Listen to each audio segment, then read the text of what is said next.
Oi, pessoal, boa noite, animados, sejam bem-vindos. Hoje nós começamos uma jornada especial de estudos artísticos. Aqui são 3 dias de estudo sobre um tema importante para as belas artes. Hoje e amanhã é quarta-feira, junto com alguns convidados muito especiais, eu falarei aqui sobre ensino de arte. Boa noite, pessoal, Ivana, Maria, João. Boa noite, pessoal. Leila, Amanda. Sejam bem-vindos. Tudo bem, pessoal? De onde é que vocês estão falando? Oi, Pri. Olha a Pri aí também. Boa noite, pessoal.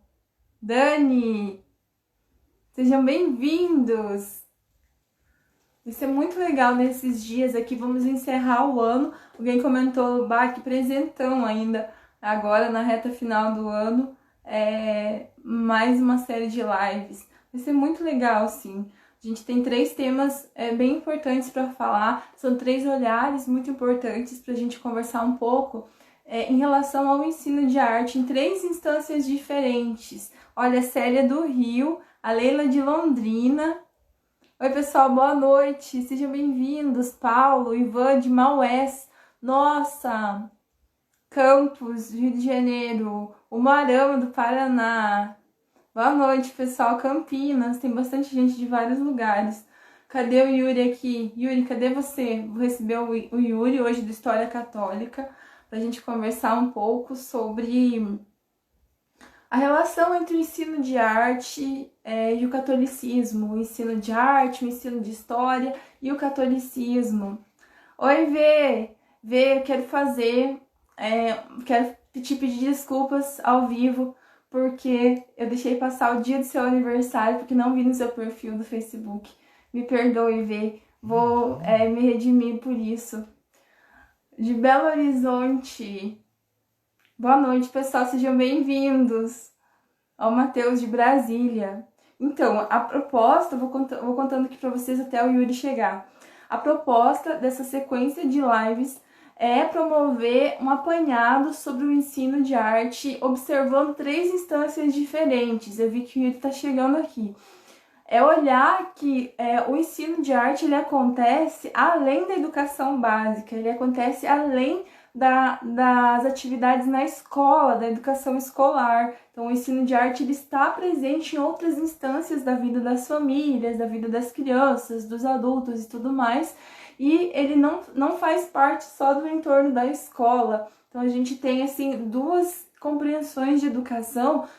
Quem é da área de educação vai entender o que eu estou falando. Então, a gente chama de 2 temas diferentes da educação. Um deles é a educação formal, que é a educação que acontece desde a educação básica, lá na educação infantil, até o ensino superior, os mestrados, né, doutorado, e a educação não formal, que é a educação que acontece no seio das famílias, em outras instâncias de aprendizado, em grupos, em clubes, em aulas particulares, em escolas, assim, de outras coisas. Então, a educação ela não acontece só na escola, ela não acontece só no ensino formal. A educação não formal ela é muito importante também para a formação das pessoas. Deixa eu receber o Yuri aqui. Pessoal, encaminha ela para alguém que também possa gostar de assistir junto com a gente, possa dar mais engajamento aqui também para o nosso conteúdo. Deixa eu receber o Yuri aqui. Olá! Como vai, Yuri? Olá, boa noite. Ai, meu Deus, internet. Não, tá tudo bem aqui. Tudo certo, Yuri? Tá travando mesmo.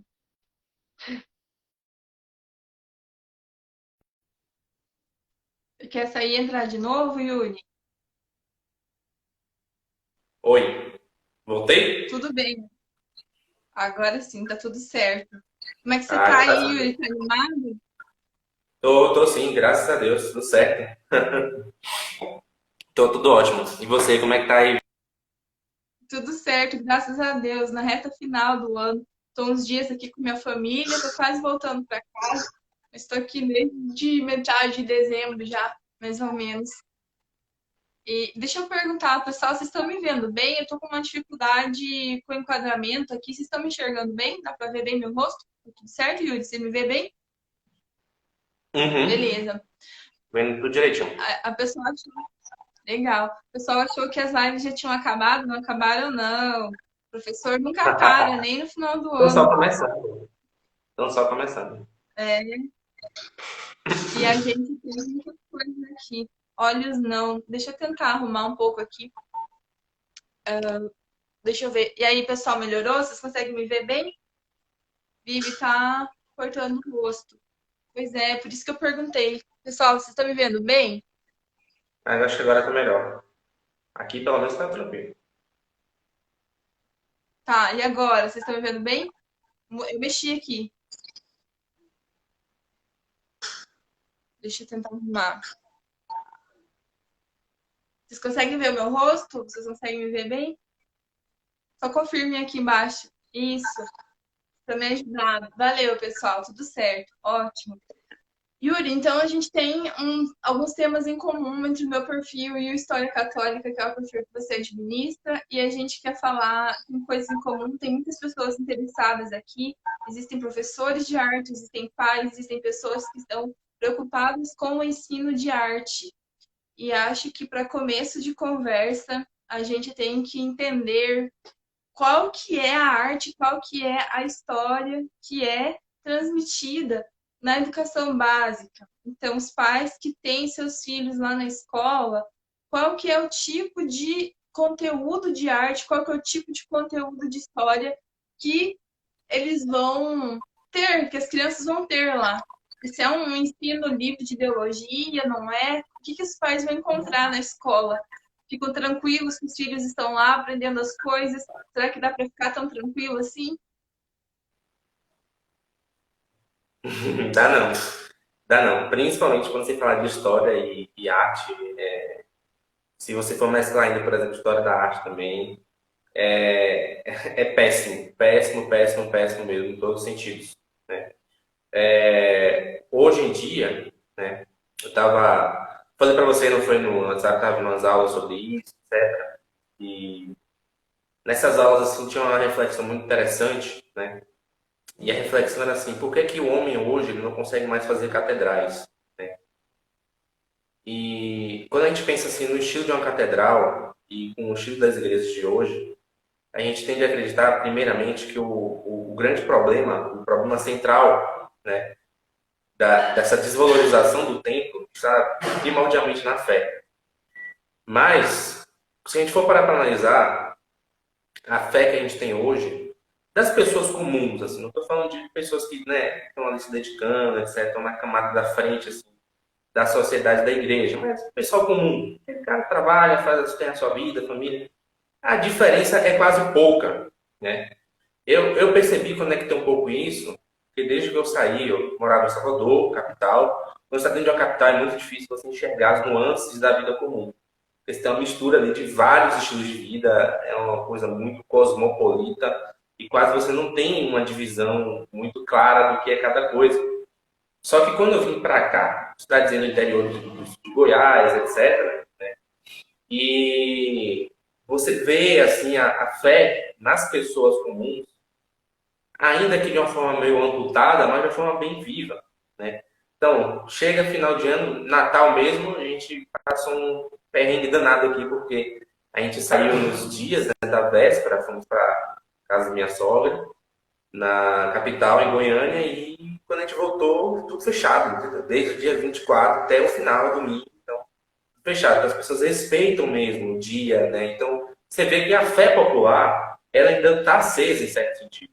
Ainda que sem embasamento, sem aquela tudo, mas a fé popular, aquele sentimento popular de devoção que as pessoas têm, ainda está Forte. aceso, é forte, ainda mais no interior. Quando você para para pensar um outro ponto, que é muitas vezes algo que as pessoas tendem a dizer, não, mas também as pessoas hoje, elas não têm, elas têm uma fé, tem essa fé de devoção popular, mas é aquela devoção voltada só para as coisas materiais. Então a pessoa só quer saúde, emprego, ou ela só quer algum bem material, etc. Mas se você for olhar a vida dos santos, né, O que fazia esses homens converterem milhares, multidões, era justamente isso, eram os milagres, né? Então, cara, até na vida de Jesus, a gente tá com a filha com um problema e aí ele vai lá com um milagre e ressuscita. E aquilo ali gera fé, né? Muitas vezes Jesus vai falar, né? Vai em paz, tua fé te salvou, né? Então você vê que ainda assim esses elementos da fé, eles estão presentes na vida comum. É quase que um dom natural do homem, ao mesmo tempo também que é um dom da graça, né? Deus não deixa de dispor a sua graça àqueles que com humilde espírito pedem a Ele, né? Então, isso ainda está vivo. Só que, qual é o problema? Se a fé não é o problema, então existe um outro problema maior, um outro problema mais amplo, que está relacionado com a fé, mas não se confunde com ela. E aí a gente pode voltar para a parábola do próprio Evangelho, que quando Jesus faz a semelhança da fé, ele faz a semelhança da fé com a semente, né? O grão de mostarda, né? Então, se a fé é uma semente, é porque ela por si só, ela não depende de si mesma para desenvolver. Ela pode até desenvolver, mas se você botar uma semente num terreno que não é próprio dela, ela não vai se desenvolver como deveria desenvolver. Então, o que está acontecendo é que você tem um terreno onde a fé é depositada no homem que está mal preparado, que está mal arado, está mal cultivado. E aí a gente fala de cultivo, a gente lembra de cultura. E aí é que vai entrar tanto a questão da arte quanto a questão da história. Por quê? O primeiro passo para uma boa cultura é uma boa relação com os elementos naturais que a gente tem. E a gente não tem mais essa visão, né? Então, se for pegar a visão, se for pegar aqueles livros do professor Wolfgang Smith, né, ele tem um livro, A Sabedoria da Antiga Cosmologia, né? Ele vai mostrar que o conhecimento cientificista ele foi o primeiro passo para destruir essa concepção que a gente tem da natureza enquanto mundo criado por Deus. Então, se você chegasse na era medieval, né, na Idade Antiga, para um cara que fosse um astrônomo e tentasse te perguntar para ele, olha, será que amanhã, né, como é que o Sol vai estar, o Sol vai nascer, como é que vai ser? Ele não tinha certeza disso. Ele tinha, assim, uma probabilidade, por estimativa, tá, que o Sol viria a nascer. Porque, olha, já estou aqui observando esse negócio, tem o quê? Tem uns mil dias, mais ou menos. Eu sei que nesses 1000 dias o Sol nasceu, então tem a probabilidade. Mas, sei lá, o Sol pode não nascer. Tem períodos na Europa de inverno muito rigoroso que você não vê o Sol praticamente, né? Então, ele não tem essa concepção. Então, o que acontece? A vida comum criada por Deus se manifestava para ele como um mistério, como um dom. E hoje, o que acontece? Nos primeiros anos de escola, a primeira coisa que a gente aprende é pegar o universo que Deus criou e delimitá-lo com regras. Então, para nós, a vida cotidiana, aquela vida, se você for pegar, eu gosto muito dos Salmos, que os Salmos ele tem essa visão. Então, Salmo 64, se eu não me engano, ele tem toda uma descrição dos rios, do mar, das aves, né, etc. Enfim. Então, essa visão que era antiga, era comum aos antigos, e permitiu a eles, através dessa percepção do mundo, começar a construir catedrais, obras de arte, né, identificar o eterno com o sensível, né, foi o que nos perdeu, porque como a nossa vida, nós pegamos e tendemos a pegar essa natureza inicial e delimitá-la por regras, é que nós peguemos a arte e ela deixa de ser uma representação das coisas eternas e se torna uma delimitação de regrinhas. E aí essas regrinhas vai se tornar exatamente o quê? Ideologias. Então, as ideologias modernas, elas vão se infiltrando dentro da percepção que o homem comum teria de uma percepção da vida, né? E vai modificando a percepção que ele tem do que é a arte. Vai modificando também a percepção dele do que é a história. Porque a história também está nesse embalo. O cara, quando ele tentava escrever, você pegar a história eclesiástica de Eusébio de Cesareia, ele tinha uma noção de que aquilo ali, apesar de um começo, ele não tinha um fim definido. Hoje, o grande problema de todas as ideologias é que ela busca um sentido final para a história. Ela busca dar uma definição formal para a história. Uma definição de que o ser humano vai fazer tal e tal coisa, e ali, nesse desenrolar de acontecimentos, a própria Deus da história vai fazer com que as coisas surjam dessa forma específica. E aí é esse que é o problema. Então, resgatar um pouco dessa visão antiga e tradicional, tanto da história como da arte, é o primeiro passo para que a gente consiga depois criar uma geração de pessoas que de fato consigam criar, né, catedrais, né? Enfim, eu, por exemplo, eu não tinha, como eu falei, acho que na última live eu falei que você não tem muito conhecimento técnico, etc. Então, no estudo, no curso, etc., uma coisa que eu não sabia era que as catedrais elas tendiam a ter uma delimitação do corpo humano. Então, por exemplo, tinha as métricas, se você pegasse alguns estilos de catedrais, se pegasse a métrica, você tinha ali um espaço de um lugar para o outro, era mais ou menos a altura da estatura de um corpo humano. E aí, quando você chega nessa proporção, que tem uma proporção, né, daqui para o coração, tem um espaço correto, né? E o que acontecia? O altar, ele estaria justamente na proporção daquela medida correspondente ao coração humano. Então, o altar, ele representaria o centro do coração humano, mas não de qualquer homem, do próprio Cristo. Então, se tinham catedrais que faziam essa delimitação, utilizando a métrica do número 33, que eram os 33 anos da vida de Cristo, ou 888. Não estou ouvindo você. Deixa eu ver se. Genial, genial. O 888, por exemplo, 888 é a simbologia do nome de Jesus Cristo no hebraico. Então, muitas catedrais também têm essas delimitações. Não era algo assim que o cara sentou do nada, pensou e vamos fazer. Não. Era toda uma visão de mundo que eles possuíam, né? Ou seja, eles percebiam o seguinte, olha, Jesus é o modelo do templo da igreja, né? Então, o templo que nós vamos fazer tem que representar o corpo de Cristo, em certo sentido. E o corpo vivo de Cristo, né? Então, é uma forma de percepção. Uma outra forma de percepção era dos românicos também. Eles, por conta da cultura, né, dos bárbaros germanos, eles tinham uma certa repulsa pelas cidades. Eles não gostavam das cidades. Os povos germânicos, eles tinham muito essa característica na história.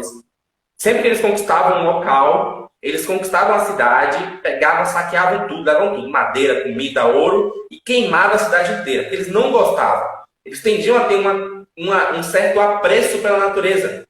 Até mesmo os mitos, se vocês pegam os mitos nórdicos, todos são ligados a elementos da natureza. E não elementos da natureza como são os gregos. Porque quando você pega os mitos gregos, os elementos da natureza eles estão, de certa forma, distante do ser humano, né? Ou seja, há um monte onde estão o panteão de todos os deuses, e quando um daqueles deuses resolve aparecer no mundo humano, a merda está generalizada. Mas no mundo das mitologias nórdicas, geralmente os deuses, né, nórdicos, etc., ali das mitologias germânicas, os povos do norte, eles estão sempre aliados ali a algum elemento que está próximo ao ser humano. Então, por exemplo, o Odin era o corvo, por exemplo. Outros eram lobo, ou algum animal específico, ou alguma árvore específica que eles tinham contato. Então, eles têm essa proximidade. E aí, quando esses caras se convertem à fé cristã e vão construir catedrais, eles pensam o seguinte, olha, vamos construir catedrais, tá? De que forma? A gente precisa observar que se Jesus Cristo, ele é a imagem do templo, e quando ele voltar, a igreja vai ser restaurada nele. Então, em certo sentido, ele vai restaurar o mundo como ele tem que ser de forma divina. E aí o que acontece? De tal forma que a sensação que eles tinham era que eles tinham o mundo como eles percebiam ao redor, né, como eles deveriam ser percebidos na natureza, certo? E a catedral dentro deles representa do mundo transfigurado.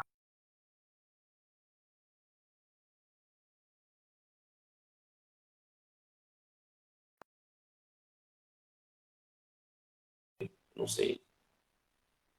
Voltei? Yuri, Voltou agora sim. era Então, uma visão, era uma visão de uma continuidade transcendente.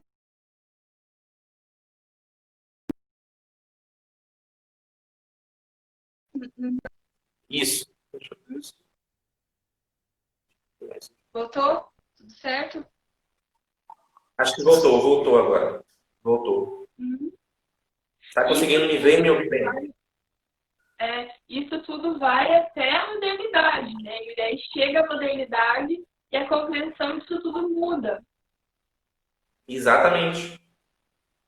E aí a Exatamente. gente, Exatamente. a gente entra numa era ideológica. Na modernidade, nós entramos numa era ideológica. E aí a visão do homem, a visão dessas coisas, ela muda. Mas pode continuar de onde você estava falando.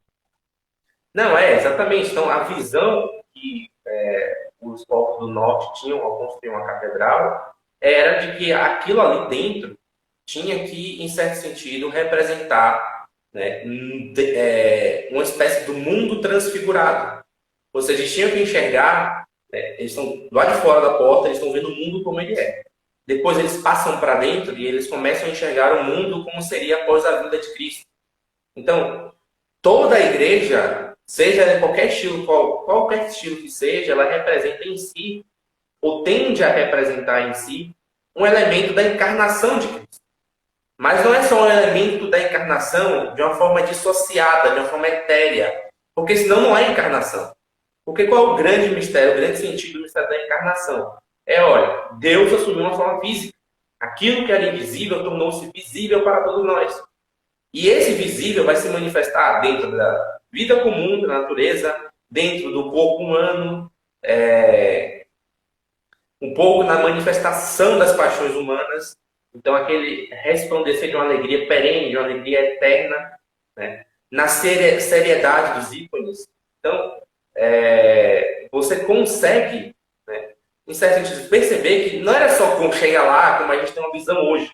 É só chegar lá e botar o tijolinho. Não.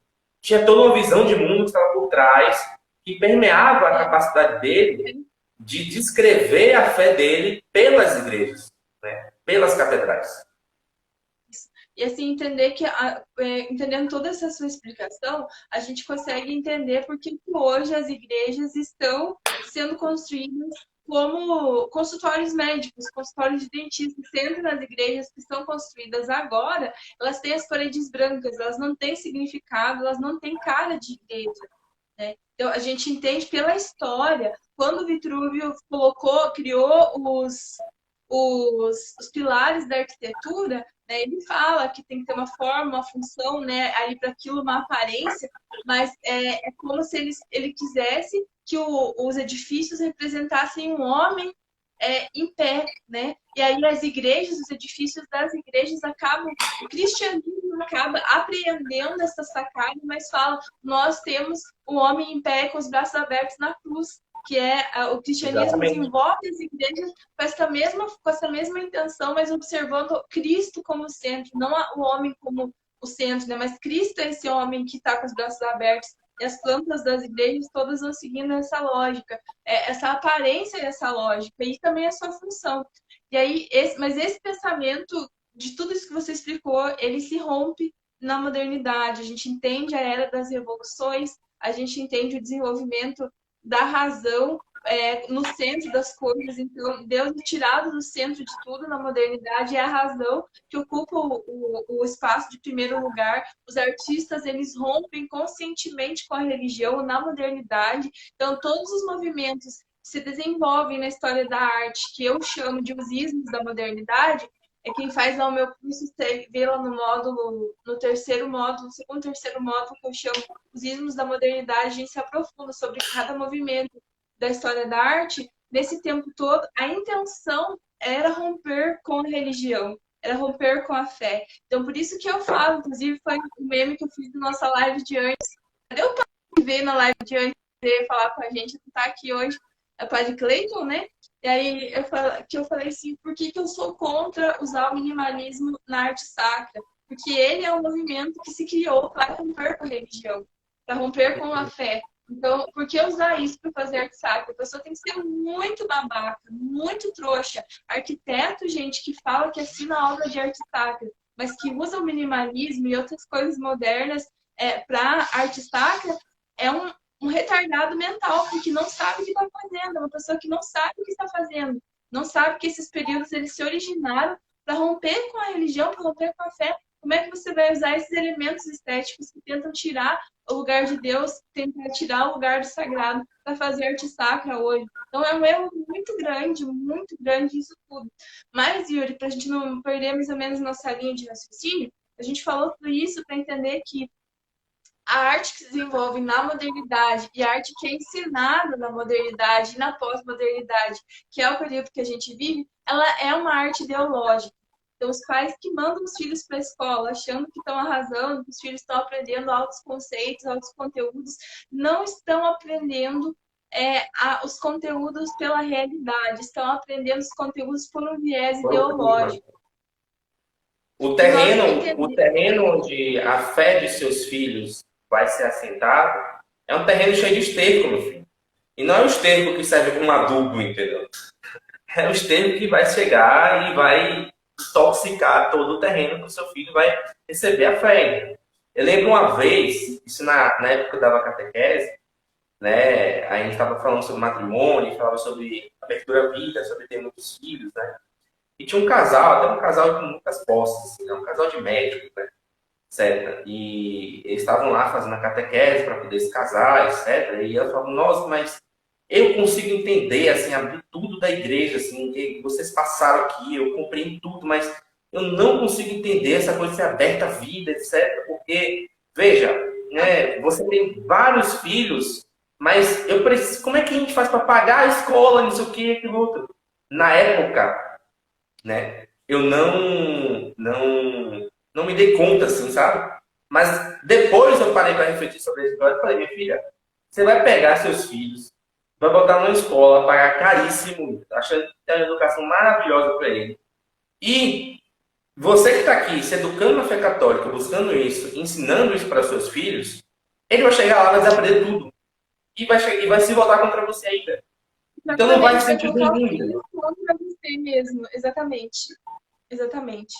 E aí, Yuri, a gente tem uma coisa em comum nas nossas áreas, entre a história e a arte. Nós temos a mesma base, o mesmo pilar de sustentação. Então, as nossas áreas, a história em si e a história da arte, da humanidade, né? Não estou falando de um período, estou falando geral, a história do mundo, a história da humanidade, a história da arte, elas se desenvolvem em torno de uma base comum, de uma instituição que fez várias coisas para que a história conseguisse se desenvolver claramente nos seus períodos, né, sociais e artísticos, criativos. Ela deu essa base comum, ela deu os temas, os argumentos para os períodos. Então, os períodos de transição da história são marcados a partir da vinda de Cristo e a partir de uma instituição que é a base comum. Qual que é essa base comum, Yuri? A Igreja Católica, é claro, sem sombra de dúvidas. Claro. Assim, quando você vai pegar as outras crenças, você tem o judaísmo, o budismo, o hinduísmo, etc. Você vai olhar o contexto de arte deles, você vê que muito da arte deles está muito restringida à questão do tempo. E mesmo assim, o próprio templo é muito restrito na questão de representação. Porque, geralmente, uma coisa que essas crenças possuem em comum é a noção de que Deus, em certo sentido, é puro espírito e a sua representação não é permitida. Porque se Deus é puro espírito e você tenta representá-lo em uma imagem ou em uma arte, você está limitando a divindade, você está criando um ídolo, certo? Só que o que acontece é o seguinte, no cristianismo você tem um evento, e aí é o evento mais importante de todos da história humana, chamado encarnação do Verbo, que é quando Jesus se faz carne, e a partir do momento que Deus assume um corpo para si, ele assume uma imagem para si, né? Eu, por exemplo, acabei de postar aqui no Story da página, eu achei uma imagem muito bacana, que é uma transgressão do santo sudário para aquele ícone do Pantocrator, mostrando como os dois são bem semelhantes. Ou seja, aquilo ali está mostrando não somente que a imagem do Pantocrator talvez seja mais autêntica da imagem real de Cristo, mas está mostrando o seguinte, que o ícone ele só existe em função de uma carne anterior que já existia. Ou seja, ele demonstra para nós algo que só é possível idealizar no mundo das ideias para as outras religiões. Porque você tem uma questão, uma noção de que Deus é somente espírito. Deus não assume corpo, ele não tem forma, né? E o que acontece é o seguinte, isso é bom para o aprendizado por qual motivo? Ó, todas as vezes que você vai fazer uma análise, você vai fazer uma operação verbal, ou você vai analisar qualquer sentença, você vai ter sempre um dispositivo mais, digamos assim, abstrato, você vai ter uma abstração, e no geral você vai ter que pegar essa abstração e levá-la para o plano da realidade. Então, por exemplo, se eu disser assim, olha, a mesa não é sólida. Apesar dessa frase ser algo intuitivo, que não é verdadeiro, ainda assim você consegue conectar essa abstração com algo que está no plano real. Então, o que acontece? Como Aristóteles diz, o ser humano ele só raciocina por meio de imagens. Então, as imagens que nós criamos na cabeça é quando nós conseguimos associar um conteúdo e tornar o conteúdo gravado em nós. Então, as imagens, os ícones na arte vão ter um conteúdo também catequético. A igreja vai perceber que as imagens dos santos vão servir como uma explanação de sentidos da escritura que não estão tão evidentes ali para as pessoas.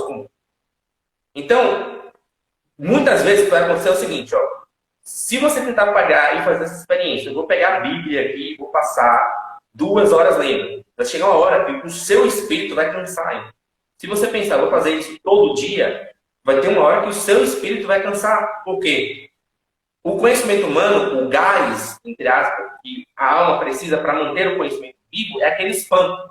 É igual aquela criança, que ela descobre algo novo e tem aquela cara de assustada. Nossa. Então, nós temos isso quando nós aprendemos algo. Quando aprendemos alguma coisa, nós temos esse espanto. Só que se você passa 2 horas na escritura, um dia, 2 horas dentro do outro dia, 2 horas dentro do dia, aquilo vai se tornando uma coisa, uma operação mecânica e a capacidade de se espantar e aprender é jogada fora. O espírito se cansa. E o que é que dá esse descanso? O que é que eleva as palavras para um novo patamar? São exatamente as imagens. É por isso que São Francisco faz um presépio. Porque ele percebe o seguinte, olha, a gente tem aqui 1200 anos falando do Natal e está falando só num plano verbal. A gente está falando do Natal num plano meramente escrito, né? Num plano meramente de palavras. E a gente não está conseguindo olhar para a cena com um olhar mais profundo, mais abrangente. Então, o que é que eu vou fazer? Eu vou pegar essa cena que está aqui no Evangelho e vou descrevê-la de forma fiel. Isso é importante também. O ícone, a imagem, ela tem que ter uma visão fiel daquilo que ela está representando. Senão, ela se torna uma espécie quase de ídolo, né? Você está transformando uma coisa em outra totalmente diferente. Então, é para isso que servem as imagens e é essa a função. Então, no cristianismo, a arte vai bombar, ela vai explodir em toda a sociedade. Né? Por conta de quê? Por conta de uma missão evangelizadora que a igreja percebeu. Olha, o ser humano, para ele raciocinar melhor, para ele aprender melhor o conteúdo, ele precisa de imagens. Então, eu vou fazer o seguinte, eu vou pegar imagens e vou adequá-las às situações do evangelho. Só que, ao mesmo tempo que eu faço isso, eu não estou só ajudando a pessoa a aprender, mas eu estou aprofundando o sentido intrínseco da palavra que está ali escrita. Né? Então, é mais ou menos isso. Aí entra a experiência que o aprendizado de arte alcança para as pessoas, que é uma experiência sensorial, é uma experiência sinestésica. Então, a arte, ela vai pelos sentidos das pessoas. Nós precisamos da arte para formar a nossa imaginação, e a nossa imaginação, ela forma diretamente a nossa razão. Então, o nosso aprendizado acontece por ligações, e essas ligações passam por experiências sensoriais. Então, se você só aprende uma coisa na teoria, lendo, você vai aprender. Nós vamos aprender, mas vai ser um aprendizado mais lento e vai ser distante da realidade. Porque ler, por exemplo, eu que trabalho com cinema. Ler livros sobre cinema é uma coisa. Passar 3 semanas lá em Cuiabá produzindo documentário é outra coisa. Porque tem toda uma realidade para administrar a produção de luz, de fotografia, de equipe, de tudo. E assim é com a arte de um modo geral. Então, se a gente aprende, vamos pensar sobre o catolicismo, sobre os temas que a igreja se propunha a passar, que são os temas dos evangelhos, da vida de Cristo, da vida dos primeiros santos que foram surgindo, se a igreja coloca tudo isso por meio de leituras, que nem toda a população estava preparada para ler, nem todo mundo sabia ler. a leitura ficava mais restrita ao clero, as pessoas mais perto do clero, da capela, né, da capela do coro. E aí, como é que a arte entra nessa função? São as experiências sensoriais, né, que são provocadas pelas linguagens da arte no espaço da igreja. E não ficam só nas pinturas, as pinturas que porventura estejam na igreja. As pinturas, elas podem se manifestar também nos mosaicos, que são os pedacinhos quebradinhos que formam as pinturas maiores, mas os mosaicos são recursos de cor, são recursos pictóricos, então eles podem ser chamados de pinturas. Os vitrais também são pinturas, só que em vidro, porque são espécies de mosaicos trabalhados com cor no vidro. E aí tem as músicas que também provocam outras sensações nas pessoas. Isso tudo está ligado a muito cheiro de incenso. A gente está falando das igrejas antigas, a gente está falando muito cheiro de incenso, das flores que eram levadas, que eram oferecidas, que estavam naquela atmosfera. Então a gente está falando de experiências sensoriais. A gente está falando da Eucaristia, da comunhão, né, para tocar o paladar também das pessoas, é o corpo de Cristo materializado, transfigurado ali na Eucaristia. Então, são os sentidos que estão mexendo com as pessoas por meio da arte numa formação lá. E que é difícil da gente ver hoje, né, tudo isso, ter todas essas experiências em igrejas com paredes brancas. Então, a arte e o catolicismo deixam um pouco a desejar nos períodos mais recentes da nossa contemporaneidade. E, Yuri, tem uma coisa que todo mundo fica perguntando para ensinar a arte também para os filhos, para as pessoas, tudo mais, fora da escola, né? Eu falo sempre que antes de ensinar, nós temos que formar um plano de estudos pessoal. Temos que traçar um caminho de uma alta educação. E aí, eu gostaria que você me ajudasse a comentar um pouco sobre as possibilidades de instrumentalizar planos de estudo, de selecionar materiais, de que conteúdos olhar para que as pessoas consigam estudar essa relação entre arte e catolicismo e possam se formar. Então, olha, o ano vai começar aí daqui uns dias, né, 2021. Estamos na hora exata de formar os seus planos de estudo, cada um formar seu plano de estudo para 2021. E estudar essa relação entre arte e catolicismo pode ser um tema bem interessante, bem legal também. Eu só vou te pedir um favor, que eu estou um pouco com dificuldade para ver aqui na tela. Você consegue ver o horário para mim, por favor, para me ajudar a situar aqui? Não, aqui não aparece para mim, não. Aqui não aparece não. Tá, então vamos tocar. Vamos indo. Bom, é o seguinte. Eu acho que o mais importante, assim, como eu falei, tentar modificar um pouco o terreno. Então, se a gente focar só na questão dos livros, a gente vai estar voltado exatamente para o mesmo problema que a cultura atual tem, que é exatamente achar que as coisas se baseiam tudo pela técnica, pela sua utilidade. Sendo que o cristianismo, um rapaz perguntou assim, por que a arte cristã perdeu tanta, enfim, força no mundo, sei lá, não sei, enfim. O Orlando e a Amanda já contaram aqui. Obrigada, pessoal. Obrigada, já contaram no horário. Valeu, ajudaram a gente. Desculpa, Yuri, pode continuar, por favor. Tudo bem, tranquilo, certo. Enfim, ele perguntou assim, por que a arte cristã perdeu tanto a importância no mundo de hoje? Porque é o seguinte, a religião cristã, ela é a religião dos mistérios. Então é a religião que, se você for ver, o centro dos 4 evangelhos são os mistérios que ali são colocados. Então, uma concepção virginal, a santificação de João Batista no ventre, o nascimento virginal, Jesus já ensinando os profetas. É o tempo todo mistérios. Que são o quê? São coisas segundo as quais não temos nenhum controle. Nenhum controle no sentido de que a gente não pode manipular e a gente não pode utilizar a nossa razão para adentrar o mais profundo dele e desvendar e esgotar todo aquele conhecimento. Não tem como. É impossível fazer isso. Então, o mistério, o que é que ele exige de nós inicialmente? Exige de nós uma capacidade de se maravilhar com ele. Exige de nós a capacidade de olhar para ele, de reconhecer o belo e identificar aquela experiência. Então, o que é bom de início para qualquer criança, qualquer pessoa que queira se educar? Buscar se cercar de coisas belas na natureza, coisas belas na arte, coisas belas na música. E quando ter essa experiência do belo, identificar. Nossa, eu estou tendo essa percepção, como isso é bom, como isso é maravilhoso. Porque acontece o seguinte, eu tinha até um texto para lançar sobre isso, que eu sempre falo para o pessoal assim, ó, parem de ficar procurando essas picuinhas da igreja, do Papa, de não sei o que lá, de não sei o quem, etc. Eu sei que preocupa, e de fato a gente tem essa tendência. Só que é o seguinte, se a gente não tiver primeiro a capacidade de suportar e olhar as coisas belas, a gente não vai conseguir suportar e olhar as coisas ruins da vida. Porque primeiro você precisa se questionar sobre o bem que há no mundo. Por que, que existe o bem? Por que, que existe o belo? Por que, que existe a verdade? E buscar essas coisas com imenso amor. Nossa Senhora foi a pessoa que contemplou o mal na sua face mais encarnada. Ela viu o filho dela totalmente desfigurado numa cruz, com zombarias, com xingamentos, com todo tipo de desprezo humano que pode acontecer. E, no entanto, ela não parou para se perguntar, ela não se deixou abalar por aquilo.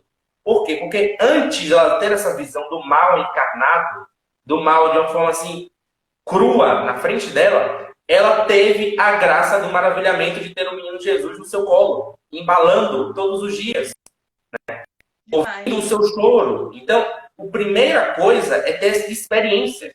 Buscar se cercar de coisas belas, buscar ter um contato. Deixa a criança mexer no jardim, tipo, ter um contato com a grama, ela olhar o sol, ela tocar na água, na areia. Então, deixa ela ter esse contato com a vida. Ela entender que as coisas não seguem um ritmo que ela determinou, mas um ritmo que Deus instalou na realidade. Aos poucos ela vai percebendo isso. E esse é o primeiro momento, esse é o primeiro passo para a criança se educar. Claro que bom para os pais e para os adultos ter um pouco de formação. Então, às vezes, um pouco do conhecimento da história ajuda. E aí, história primeiro no sentido geral dos acontecimentos, porque sabendo o que as coisas acontecem, você consegue identificar porque um cara, no século XX, coloca ali um mictório como se fosse um aspecto de arte. Você percebe que é uma espécie de desespero, ou seja, é um mundo pós-guerra, um mundo de muita pós-violência, e perde-se qualquer referencial de beleza na vida. As catedrais, as grandes igrejas que permeavam a Europa com sua beleza, tenderam a ser destruídas naquela época. Eu não lembro o que a gente falou, vi um dia desses, alguém falou assim, que na Polônia as igrejas têm assim, data de construção e data de reconstrução delas, né?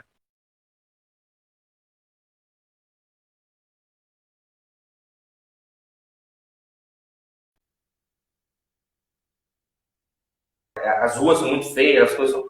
Mas imagine para um povo que cresceu vendo algumas coisas bonitas ainda, do nada aquilo tem um apagão, por conta das bombas, por conta da destruição da guerra. Então, a ideologia tem repete por conta da desesperança humana, por conta da falta de contato com o belo, por conta das tragédias. Então, a ideologia tem um fator preponderante para destruir isso, tem, mas ela encontra um terreno na história que ela se encaixa, entende? Então, quando você conhece a história, desde o começo, a história clássica, a antiguidade, a história da igreja, principalmente, foi o maior promotor da arte no Ocidente, você começa a entender como os povos antigos enxergavam e visualizavam o belo na vida comum e conseguiam levar isso para a arte. Então, isso é importante, né? Essa parte do estudo da história, a própria história da arte, a Vivi pode dar esse exemplo, mas a história, no sentido geral, no sentido amplo, te ajuda a situar você na sua realidade, onde você está inserido. Por que, que as coisas estão acontecendo dessa forma? E isso, associado à ideia do maravilhamento e do conhecimento da própria técnica artística, ajuda muito a você ter uma base para você passar para os seus filhos ou para você ter que cultivar na sua família. Né? Exatamente. Então, vamos assim, fazer uma retomada bem pedagógica aqui. Leiam sobre períodos de história da arte, mas não fiquem só nas leituras. Tenham experiências com a realidade.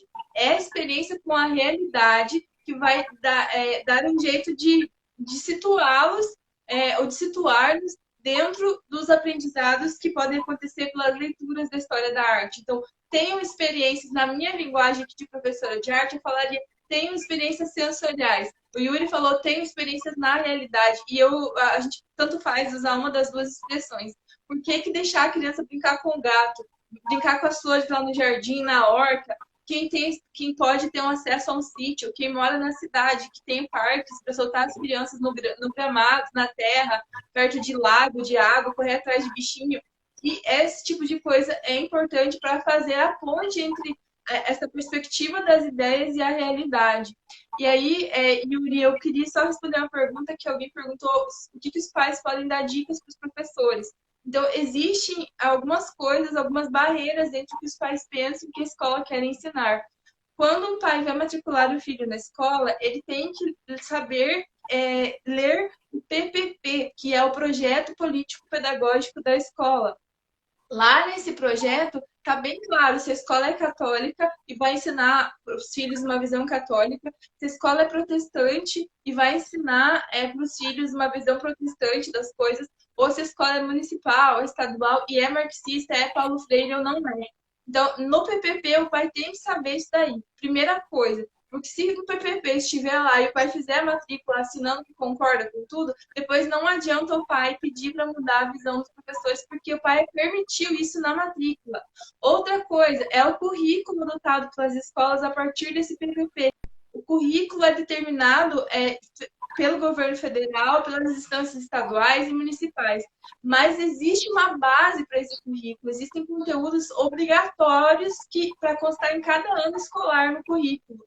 E os pais não têm o direito de chegar pedindo, não quero que meu filho passe tal coisa ou passe tal coisa, se aquilo consta no currículo. Então, o pai precisa procurar o projeto político-pedagógico da escola e procurar também o currículo para aquele ano do filho. Isso se encontra na internet, se encontra nas bases curriculares nacionais. Você acha tudo isso no Google, tudo isso no site do MEC, do governo federal. Então, lendo essas duas coisas, o pai pode dar pitaco ou não lá na escola, conversar com o pedagogo, conversar com o pai, com o diretor, professor, mas assim, tem que saber o barraco que o pai vai fazer. Porque se não tiver lá no currículo e o pai encontrar essa brecha, meu filho, vale a pena até para a justiça, mas proíba seus professores, os pedagogos, de colocar ideologia na escola. Se vocês conseguem ver uma brecha no projeto da escola e no currículo, impeçam a escola de fazer essas merdas lá na educação básica. Senão vocês estão achando que estão fazendo grande coisa de matricular os filhos numa escola cara.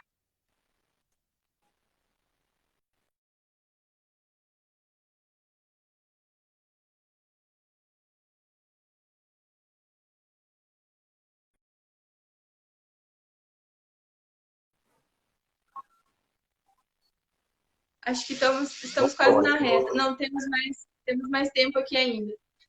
E também falando de um processo, de um plano de estudos, separem leituras, separem filmes para assistir, obras para contemplar, pesquisem em igrejas, catedrais de vários países do mundo. Aqui no meu perfil, semanalmente eu estou postando conteúdo, tenho amigos em várias partes do mundo que são fotógrafos, eles me mandam fotos, me mandam imagens autorais, assim, e cada post eu coloco um conteúdo que é difícil de encontrar em outro lugar, eu tô falando a verdade, né? Dentro dessas coisas que o Yuri também posta lá na página, são coisas muito peculiares. Outro dia, Yuri, eu contei sobre Monte Cassino e a Segunda Guerra Mundial. Não sei se você chegou, acho que você chegou a ver o post, porque eu lembro que você até compartilhou na época, mas já faz tempo. Talvez você não lembre desse post do que os monges, o Monte Cassino, então é a abadia lá, o mosteiro que São Bento de Núrcia ele fundou, né? Ele criou o mosteiro de São Bento. E depois, durante a Segunda Guerra Mundial, os monges viram que ia dar ruim lá para eles, nos vitrais. Você lembra o que eles fizeram, Yuri? No post? Eu não lembro do post, já faz tempo que estava lá. Eu estava solteiro quando eu estava noivo ainda, quando eu compartilhei, não me recordo, não.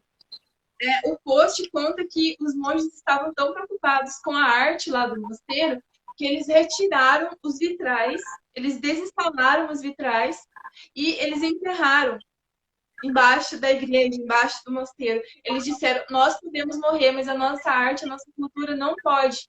E aí eles falaram, se a gente morrer, os que vão vir depois vão achar isso, vão desenterrar e vão instalar de novo. E foi assim que eles colocaram salvar a cultura, preservar a arte lá daquele lugar.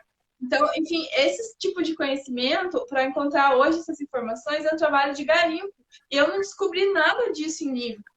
Eu descobri isso ouvindo professores lá na Europa, lá na Itália, lá em Portugal, ouvindo padres, missionários que estão no Brasil, que são muito velhinhos, tinham idade para ser nossos avós, viu? E mais que eles estão vivos e que vivem no Brasil. Então, eu descobri essas coisas num trabalho de garimpo.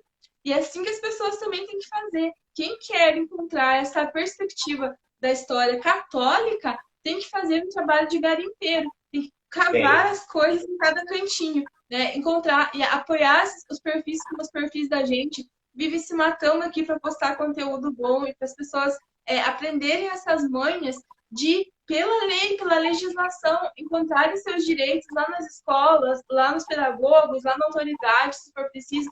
Gente, se um pai não encontra brecha lá no currículo e no projeto pedagógico, vocês podem puxar um professor na justiça, podem puxar uma escola na justiça, se for preciso. Mas impeçam os seus filhos de terem contato com performance de gente pelada, de criança pegando em órgãos sexuais de adulto. Impeçam os seus filhos de aprender esse tipo de arte. Vão lutar pelos direitos para preservar os seus filhos disso, ensinar uma visão de mundo sem ideologia para as crianças. Exatamente, exatamente. Mas isso, você só consegue perceber essa diferença de um conteúdo verdadeiro para um conteúdo teológico com o trabalho que a gente faz aqui. Né? Isso não quer dizer que pode falar, você está dizendo que são melhores. Não é isso. É que são funções diferentes, entende? Entenda que, por exemplo, para Vivi fazer um curso, para estudar, etc., ela dedica tempo dela, ela sacrifica tempo que ela tem pessoal para poder adquirir um conhecimento que muitas vezes, para a maioria, não vai estar acessível. E se estiver, vai demandar outros e outros conhecimentos. Tem sempre aquela frase, o professor lá não cita direto, não lembro quem é o autor, mas ele fala assim, para você entender um livro, você precisa ler muitos outros livros. Então, esse processo de aquisição de conhecimento não é uma coisa que brota do nada. É uma coisa que é feita minuciosamente por muito tempo, demanda tempo, e esse tempo é sacrificado. Por que sacrificado? Porque ele é retirado de uma outra atividade que poderia estar sendo feita. Então, por exemplo, ela poderia estar fazendo outras coisas da vida dela, até uma coisa pessoal, mas ela está numa outra missão que ela acredita que é a missão dela, que é formar pessoas, artistas, novas pessoas e orientar pais e mães. Então, é exatamente esse o propósito. São funções diferentes. Então, quando nós fazemos esse trabalho, estamos dando a vocês a oportunidade de saber diferenciar, né, o que é ouro do que é cobre. Entendeu? Do que é uma coisinha que não vale nada, do que é uma coisa que realmente é valiosa. E é isso que ajuda a sua família, ajuda a você, né? Porque depois o filho que é educado numa situação dessa torna-se um problema no futuro. A gente pensa que não, né? Brasileiro tem sempre aquela noção, não, tudo bem, é só uma ideia, qualquer ideia dá certo, tanto faz, enfim. Mas na verdade não é assim. A gente vê às vezes os frutos, né? Que você vê. Eu, por exemplo, eu tive amigos, pessoas que eu conheci na igreja, logo quando eu entrei, estava à frente desses grupos de jovens, etc. Eu lembro, né? Tinha todo aquele fervor. Entrou na faculdade, abandonou, entendeu? E não abandonou e virou uma pessoa qualquer. Abandonou e começou a usar drogas, abandonou e começou a ter uma vida errada, abandonou e começou a defender coisas ruins, a propagar coisas ruins para outras pessoas. Então a gente não percebe de imediato as consequências que uma ideia ruim tem. Mas depois a gente vai ter que lidar com elas, né? Então, é exatamente esse o processo. Então, tanto a área de história... São consequências irreparáveis na vida das pessoas aqui na Terra, muito mais na salvação da alma. Então, o pai pode achar que só está colocando o filho na escolinha, mas na verdade é a salvação da alma daquela criança que está em jogo. Porque se ela aprender aquilo durante a primeira infância ou durante as séries iniciais, os anos iniciais da educação básica, é o que vai ficar no coração dela, vai ser muito difícil reverter isso. Então, os pais que podem fazer homeschooling têm mais liberdade para selecionar os conteúdos. Mas os pais que mandam para a escola precisam estar muito atentos ao que os filhos aprendem por lá. Exatamente. E sem essa base, sem esse suporte, fora de um lugar, você não consegue dar esse acompanhamento, você não consegue ser o filtro que o seu filho precisa para que ele não assimile na sua memória, na sua imaginação, na sua inteligência, coisas que não são propriamente boas para ele, coisas que não são frutuosas para ele. Então, quando a Vivi, eu vejo que ela fala muito, e com toda a razão, não valorizem, compartilhem, divulguem, etc., é porque é importante, né? É uma espécie de mudança no panorama das pessoas. E até você consegue alcançar, talvez, né? Às vezes você sozinho está lidando lá, brigando com o professor, porque você sabe, você acompanha a Vivi. Daqui a pouco você compartilha, o seu vizinho conhece e também vai lá e te ajuda também. Então, isso ajuda. Às vezes, a gente não tem a noção disso. Olha, eu digo assim, por conta própria, assim, de estudo, o que eu mais gosto na história é isso.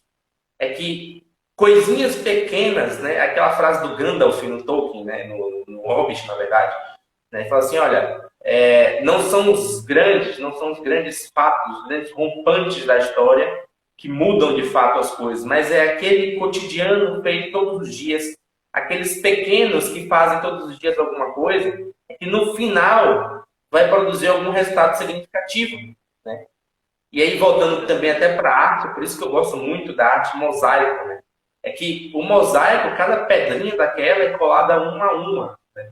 E quando você está fazendo esse processo de colagem, você não enxerga nada. Você só vai enxergar o todo depois. Então, depois que você termina todo o trabalho, todo o esforço, você vê para que serviu cada pedrinha daquela, né?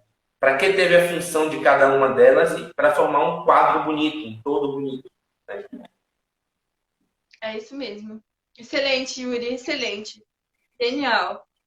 Muito obrigada por tudo que você trocou de ideia aqui hoje. Achei a explicação muito profunda, como as pessoas comentaram, que essa live vai ficar salva, assim, as pessoas podem reassisti-la depois. E eu gostaria de aproveitar e convidar quem ainda está conosco para ficar amanhã também e quarta-feira. São 3 dias, então, de conversa sobre o ensino de arte em 3 instâncias diferentes, 3 olhares diferentes sobre o ensino de arte. Essa live ficará salva, vocês podem assistir, podem salvar, podem encaminhar ela para outras pessoas. Ajudem a divulgá-la depois, sigam os nossos perfis. Aos meus seguidores eu peço com amor que sigam o perfil História Católica, que é administrado pelo Yuri e pelos meninos, e que está excelente, é um perfil bem novo e que está bem grande já. Tem muita coisa boa. Sigam História Estamos Católica. só começando. A gente está só começando. Acho que a página fez 1 ano agora.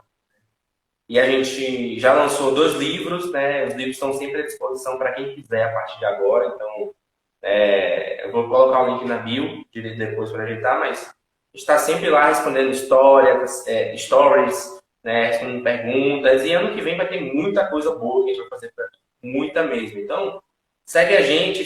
Quem é daqui do História Católica que está assistindo, segue a Vivi também. Essa parte da arte é importantíssima, né? Ou seja, o maravilhamento. Eu vou fazer uma postagem depois, a Vivi depois, com certeza, depois que ela ver, com certeza ela vai querer compartilhar. Mas o maravilhamento com o belo é importantíssimo para o passo inicial para a busca pela santidade. Ou pelo menos para querer, né? Então, é importante se cercar de coisas belas e acompanhar pessoas que têm esse trabalho. Então, façam isso. Queria agradecer a Vivi pelo convite, né, pelo espaço que nos deu, etc., para que a gente possa estar aqui trocando essa ideia, essa figurinha, né? É sempre muito bom. Agradecer a todos que ouviram, que elogiaram as explicações, as explanações. Muito obrigado. A gente precisa